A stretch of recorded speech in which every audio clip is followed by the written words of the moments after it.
Hello, my name is Beth Rennie, and I'm Editor-in-Chief at ASCM, and I am joined with ASCM Connect keynote presenter, Katty Kay.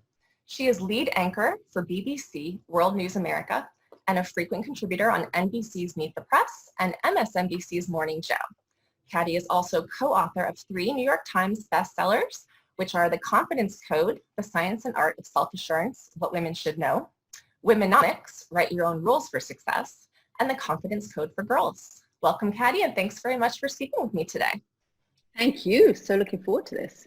So I definitely want to get into a discussion about the issues affecting women in the workplace and confidence. I know you're very passionate about those topics.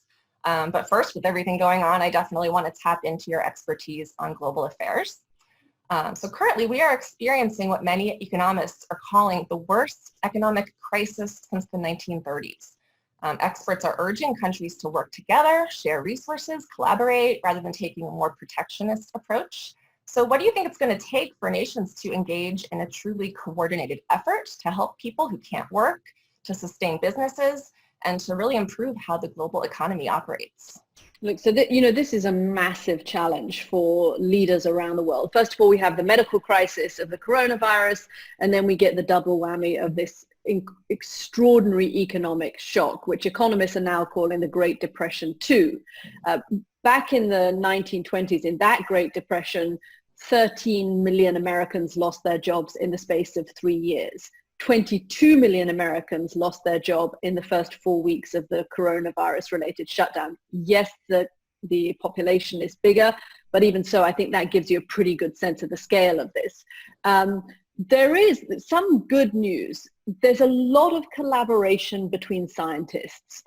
Scientific experts that I have spoken to during my reporting of this crisis say, the science community tends to be a little bit competitive, and when you're doing research on something, it's quite often the case that you don't share it. There's a heck of a lot of money involved in coming up with a new therapy or a new vaccine. But actually, they say they have never seen the kind of global cooperation that they have seen on this, and that when one group that's researching a vaccine, for example, in Germany, discovers something, they immediately share it with other groups. The other dozen groups that are doing the work on the vaccine. So that's great news. It shows that the world can cooperate. There was clearly not very much cooperation or transparency at the beginning of this virus, just in terms of releasing data from China, from other countries that were left kind of flat-footed by that. I think that is improving. There is now much more of a sense that this is a global crisis, and throwing up borders is not going to stop it because the virus has already come into different countries. In terms of economic models, specifically to get the economies out of recession, different people are trying different things. Different countries are trying different things. You've got countries in Europe who are taking an approach of the government directly paying workers' salaries in order to keep them in the workforce. Denmark has led the way on that with 75%. I think France is up there with 80%, and the government is directly paying worker salaries because the argument is that once people leave the workforce, it's much harder to get them back again. The US, we now have a huge bill in Congress where people in theory can get unemployment benefit from the government, but the problem is the system was so snarled. One economist described it to me as having all of the roads in New York State and New York City suddenly merging into one country lane. And it's just, the system is not geared up for 22 million Americans in the space of a few weeks to suddenly start applying for unemployment benefit. And so you've had 3 or 4 weeks go by of shutdown with people not having any income. And that is putting further stress on the economy and making the prospect of recovery that much longer because discretionary spending has just completely collapsed. Nobody is spending any money, and it's going to take a long time beyond the virus. And I think the growing realization is that even if when the economy reopens again and people start getting jobs again, how confident are they really going to feel about going to the cinema, going to a restaurant, going to the kinds of sporting events where they might be spending money? And that could then have an even longer knock-on effect. So countries are working together. They are learning from each other in a way that perhaps they didn't in the beginning of the shutdown. They kind of thought this was somebody else's problem. First of all, it was China's problem, and then it was Italy's problem, and then it was Europe's problem. And eventually people realized that it was their problem too. But now they are starting to realize that there are lessons they can learn from each other, both in terms of science and economics. Yep. All right, so speaking of unemployment, according to the ILO, 4 out of 5 jobs have been affected by COVID-19 globally. They're saying this could eventually equal almost 200 million lost jobs. What kind of policy responses are needed to provide relief to both individuals and also companies in order to really help the world's workforce? We need to get money into people's hands now. Waiting is not going to help. So just as health systems, and I remember right at the beginning of the crisis speaking to the head of the IMF, Kristalina Georgieva, and her recommendation was that governments needed to get money into health systems as quickly as possible. As much as health systems needed, they should get in order to protect health systems. Now people are saying that as much as governments can get into the hands of people to keep them spending money and able to pay their bills and keep them in their houses and keep them functioning, they need to do that. So in the US, for example, $2 trillion was wheeled out in the first couple of weeks. It was quite quickly decided by politicians on both sides of the aisle that was not going to be enough, and so more money had to be got out to people. And it's really about getting money to people now so that they can keep functioning now and dealing later on with the problems that might come from having racked up massive debt, which is this is clearly doing. But you have to save the economy and you have to save the health system. And those two things are the number one priority of all governments at the moment, and they have to go hand in hand. And so that is what we need, is money into people's pockets at the moment. And this is the problem that we have faced in the United States, is that the system, again, even with these $1,200 checks, that in the middle of March, the Treasury Secretary, Steve Mnuchin, did say there would be $1,200. That was exactly the right idea. The problem is the system snarled up and the money didn't get to the people quick enough. So all effort needs to be made now to make sure the money actually gets out the door. All right. As organizations do work toward rebalancing, recovery, there is a concern that they might take some ethical or environmental shortcuts if we aren't careful, and these could eventually become standard operating procedure. So what must business leaders, especially supply chain leaders, do to ensure that what they're doing right now is handled properly as we get out of crisis mode? I think there is a lot happening.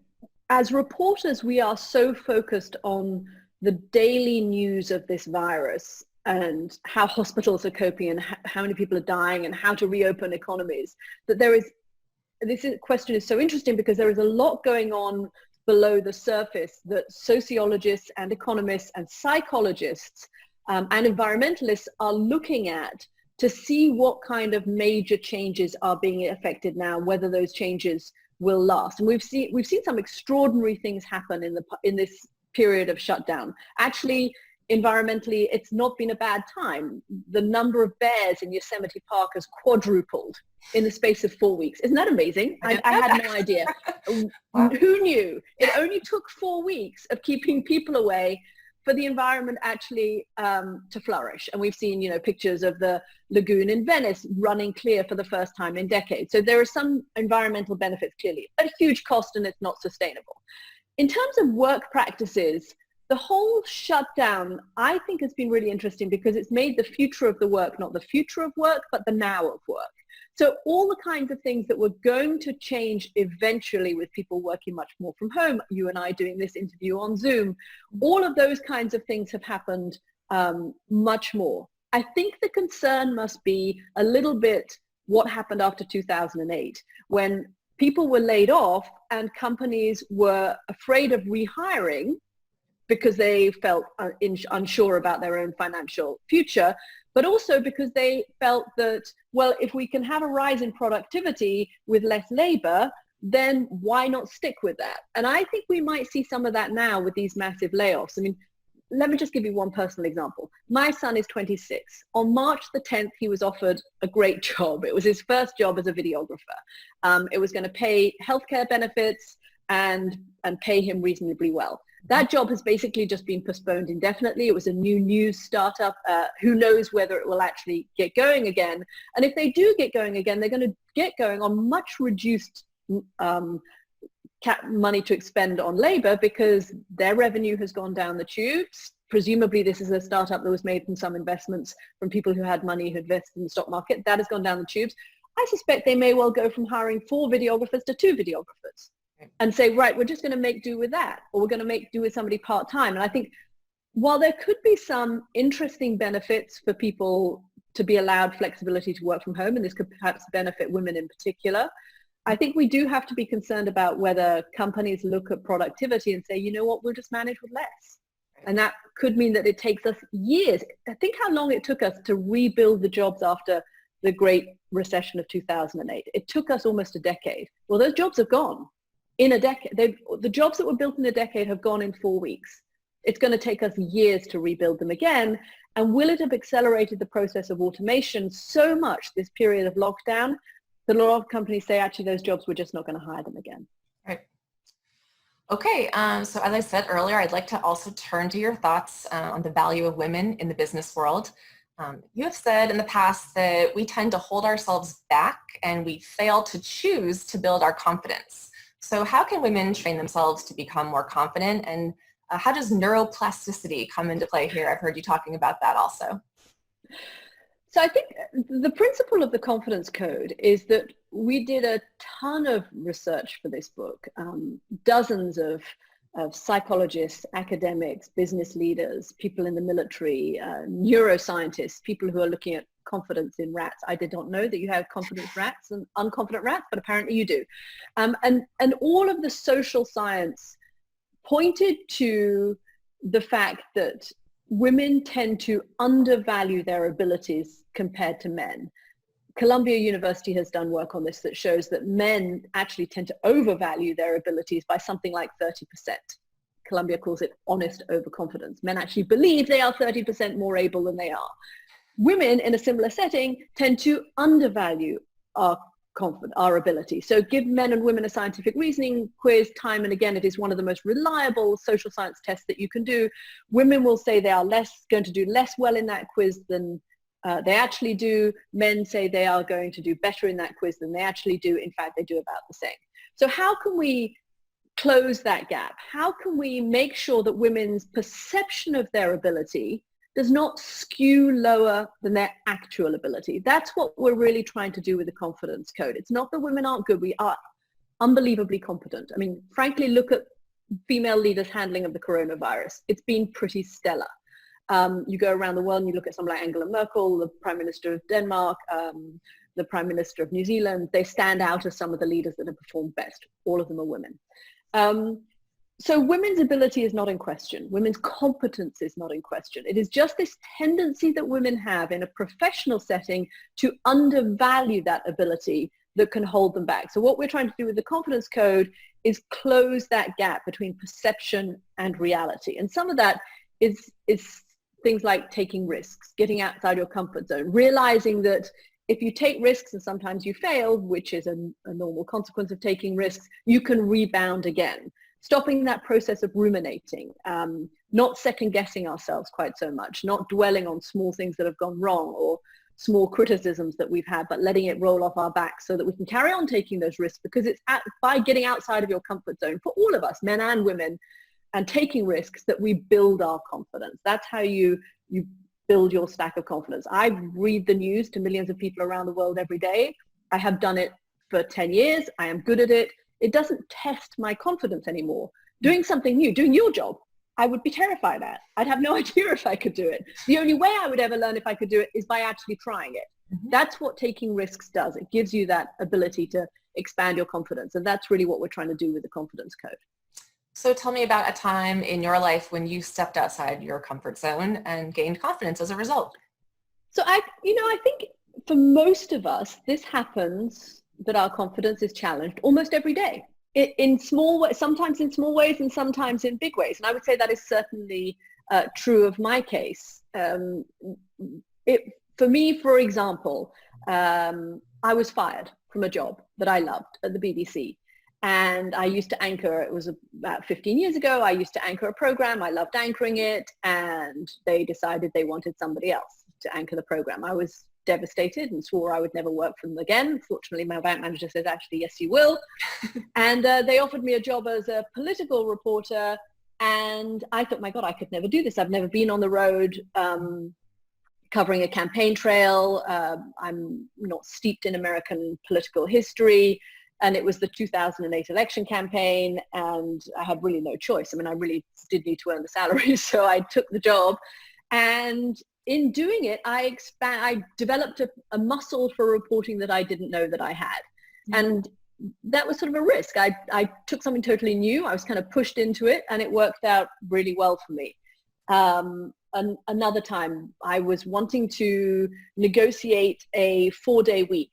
My children were very small, and I wanted to work for 4 days a week. And I was terrified of asking, for this kind of flexibility, because I thought they would say, oh my God, you're not ambitious enough, or, we're going to give it to somebody else. And I went to them, I thought, well, okay, I may as well ask, you don't, but I can't tell you the sort of butterflies in my stomach just to asking. I thought I was going to be like, were they going to think I was going to be difficult, or, why didn't I just be thankful for what I had?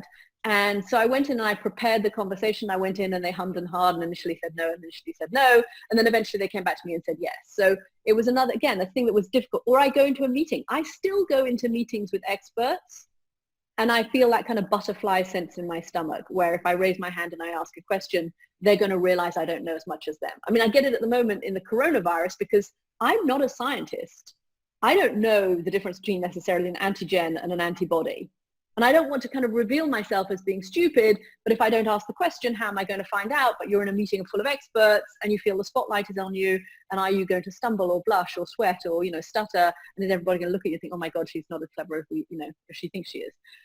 So I think it happens for lots of us in small and big ways all the time. And it's in taking the risks, in doing the hard things, that you realize next time around, actually, I can put my hand up and ask a question in a room full of experts. And hey, the sky didn't fall on my head. It's okay. I'm still here. And that's how you build your confidence. All right. So at ASCM, we do a salary survey each year. And this year's survey revealed that men and women supply chain professionals who are less than 30 years old report the same median salary. So good news. Women in the 30 to 39 age group reported a median salary that was 93% of male salaries. So this is better than the national average, but there is obviously still work to be done. So what advice would you give to company leaders and decision makers about helping to close the gap and really advancing their female professionals? So first of all, congratulations, because that is actually substantially better than the gap, particularly after the age where women have children, which is when we see what's called the mummy penalty, that women's salaries fall much more than men's do after they have children. So that is the good news. The second is that as an organization, you're trying to address this, which is critical. We've been through this in the BBC. It's all documented. It's out there in the open. And I came to the conclusion after all that we went through that transparency is really the best answer to this. That's throwing a spotlight on people's salaries, being open about what people earn, maybe even publishing what people earn is the best and quickest way for people to be able to see, am I earning something that is comparable to my male counterpart? And if I'm not, let's address it. And I just think that's if we have, I know that it's kind of countercultural, and it's not what organizations necessarily want to do. And of course, you need to have flexibility to be able to reward some people who are better than others. But what transparency will do is show you whether there is a pattern, and that it's not just a one-off where you can say, well, actually, you know what, John is really a superstar, and we need to be able to reward John more than the other people in the group. Because if you're rewarding every time John or Richard or David and Sam, but you're not rewarding Anna and Sarah and Charlotte, you might then start to realize, actually, we've got a little bit of a pattern here where we have a systemic bias issue where we always think that the men are the ones we have to reward. And I think the only way you get there is by transparency. All right. Well, thank you so much for speaking with me today. I certainly do hope that it is safe for us to see each other in New Orleans. I hope so. At ASCM Connect. And for anyone watching who would like to learn more about the event that Katty Kay will be a keynote at, please go to ascm.org/conference. Thank you again, Katty. So looking forward to it. Good to talk to you. You too.